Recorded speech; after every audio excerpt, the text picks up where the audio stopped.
হারিয়ে যেতে চেয়েছিলেন পাইলট তৌকির, কিন্তু এভাবে নয় নিশ্চয়। সোমবার দুপুর 1:06 উত্তরার মাইলস্টোন স্কুল ও কলেজ ক্যাম্পাসে আছড়ে পড়ে একটি প্রশিক্ষণ যুদ্ধবিমান। আছড়ে পড়ার সঙ্গে সঙ্গে বিমানটিতে আগুন ধরে যায়।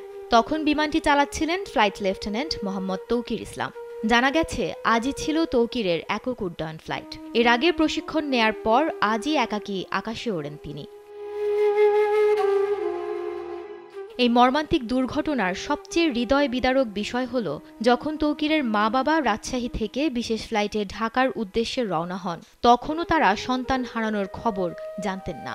বিকেল 5:18 রাজশাহীর হজরত শাহ মখদুম বিমানবন্দর থেকে বিশেষ একটি ফ্লাইটে তৌকিরের মা সালেহা খাতুন, বাবা তহরুল ইসলাম, স্ত্রী বোন সৃষ্টি খাতুন এবং তার স্বামী ডাক্তার তুহিন ইসলাম ঢাকার উদ্দেশ্যে যাত্রা করেন। সন্ধ্যা 6টার দিকে তারা ঢাকায় পৌঁছান। তাদের গাড়ি চালক আলী হাসান এবং বাড়ির মালিক আতিকুল ইসলাম নিশ্চিত করেছেন যে পরিবারের সদস্যরা তখনও জানতেন তৌকির জীবিত এবং চিকিৎসাধীন আছেন। তৌকিরের বড় চাচা মতিউর রহমানও জানান, ঢাকায় রওনা হওয়ার আগে তৌকিরের বাবা মাকে তার মৃত্যুর খবর জানানো হয়নি। গত বছর তৌকির ইসলাম বিয়ে করেছিলেন এবং চলতি বছরের ফেব্রুয়ারি মাসে বিয়ের আনুষ্ঠানিকতা সম্পন্ন হয়। তার স্ত্রী ঢাকার ব্র্যাক ইউনিভার্সিটির একজন শিক্ষক। এ বিমান দুর্ঘটনায় বহু স্কুল শিক্ষার্থী হতাহত হয়। মর্মান্তিক এই ঘটনায় প্রধান উপদেষ্টা ডক্টর মোহাম্মদ ইউনূস শোক প্রকাশ করেছেন এবং মঙ্গলবার রাষ্ট্রীয় শোক ঘোষণা করা হয়েছে।